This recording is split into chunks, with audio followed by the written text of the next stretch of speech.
empathy. That ability to feel what others feel, to step into their shoes, is often held up as the golden standard of being human. But let's be honest, we've all had moments where empathy feels like a distant memory. Maybe it's when we're cut off in traffic, or when someone says something so infuriating that we stop seeing them as a person, and more as an obstacle. So, can humans ever behave with no empathy? And if so, what flips that switch inside us? I think the answer is yes. Humans can, and do, behave with no empathy. But it's not as simple as labeling someone as good or bad. It's more about understanding what pushes us or pulls us away from our natural capacity to care. Because here's the thing, I believe empathy is innate. We're wired for it. Babies cry when they hear other babies cry. Toddlers offer toys to upset friends. It's there, deep in our DNA, but life has a way of chipping away at it. Take stress, for example. When we're overwhelmed by work, by life, by the endless noise of modern existence, empathy often takes a backseat. It's not that we don't care, it's that we're too exhausted to care. I've been there. You probably have too. You're so caught up in your own struggles that someone else's pain feels like just another thing you can't fix. And so, you shut it out. It's not malice, it's survival. I remember a time when I was juggling too many things at once. Work deadlines, family responsibilities, and my own mental health. A friend reached out, clearly in need of support, but I couldn't bring myself to respond. It wasn't that I didn't care about them, it was that I felt like I had nothing left to give. In that moment, my empathy didn't disappear. It just got buried under the weight of my own stress. And I think that's true for a lot of us. When we're stretched too thin, empathy becomes a luxury we can't afford. But here's the thing, stress doesn't just affect individuals, it affects entire communities. Think about how people behave during crises.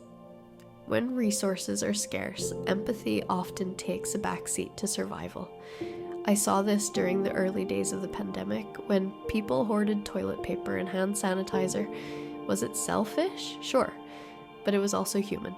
When we're scared and stressed, our world shrinks. And in that smaller world, there's less room for empathy. Then there's fear.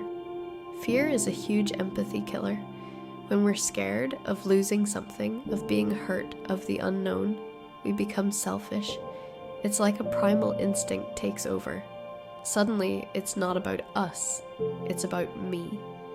I've seen this play out in big ways, like during the pandemic, and in small ways, like when someone lashes out because they feel threatened.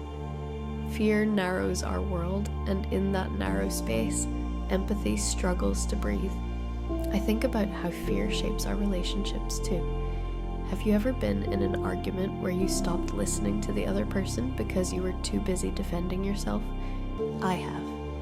In those moments, empathy feels impossible. It's not that we don't want to understand the other person.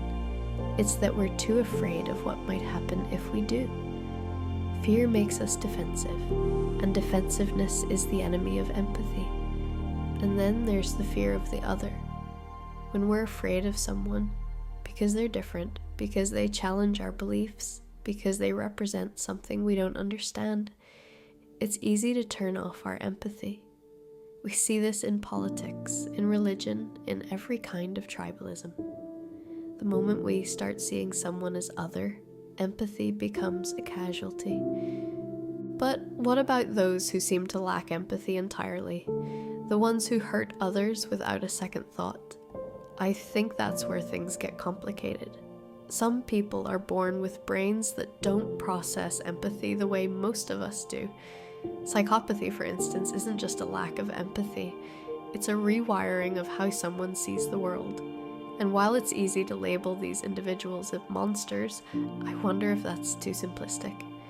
Are they broken, or are they just different? And if they're different, does that mean they're beyond redemption? I don't have the answers, but I think it's worth asking the questions. I've known people who seemed to operate without empathy. They weren't violent or cruel, but they were detached. like they were watching the world through a pane of glass, unable to feel what others felt. At first, I judged them. How could they be so cold? But over time, I started to wonder, what happened to them? Was it nature or nurture? Did they choose to be this way, or was it chosen for them? I don't know, but I do know that empathy isn't just a moral feeling. Sometimes it's a symptom of something deeper. And then there's society. Oh, society. If there's one thing that can erode empathy faster than anything else, it's the systems we create. When we dehumanize people, whether it's through racism, sexism, or just good old-fashioned tribalism, we make it easier to turn off our empathy. It's like flipping a switch. Suddenly, the person on the other side of the argument isn't a person anymore. They're an enemy. I've seen this happen online, where anonymity and distance make it easy to forget there's a human behind the screen. And I've seen it in real life, where fear and ignorance turn neighbors into strangers. Think about how we talk about people we disagree with. We call them names, we reduce them to stereotypes. We strip away their humanity until they're nothing but a caricature.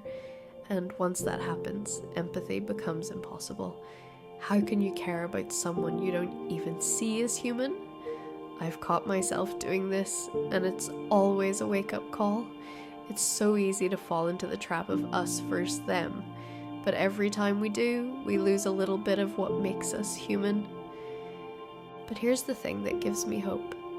Empathy isn't a finite resource. It's not like we have a set amount, and once it's gone, it's gone. I think empathy is more like a muscle. It can atrophy if we don't use it, but it can also grow stronger with practice. I've seen people who seemed cold and detached learn to care again. I've seen communities come together after years of division. It's not easy, and it's not instant, but it's possible. I think about how empathy grows in small everyday moments. It's in the way we listen to a friend, even when we're tired. It's in the way we pause before reacting, giving someone the benefit of the doubt.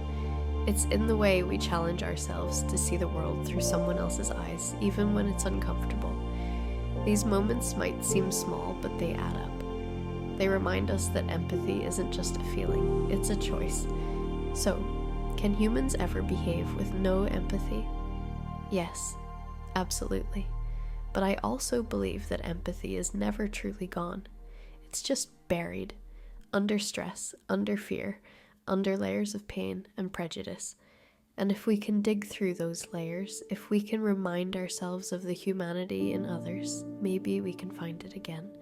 Because at the end of the day, empathy isn't just about feeling for others, it's about remembering what makes us human. Empathy is what connects us.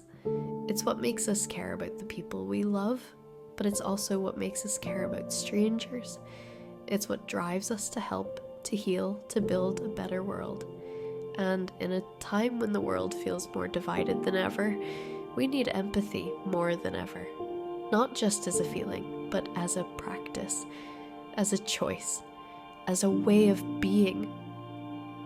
What do you think? Have you ever felt your empathy slipping away? And if so, what brought it back? How do you think we can nurture empathy in ourselves and in others, in a world that often seems determined to destroy it?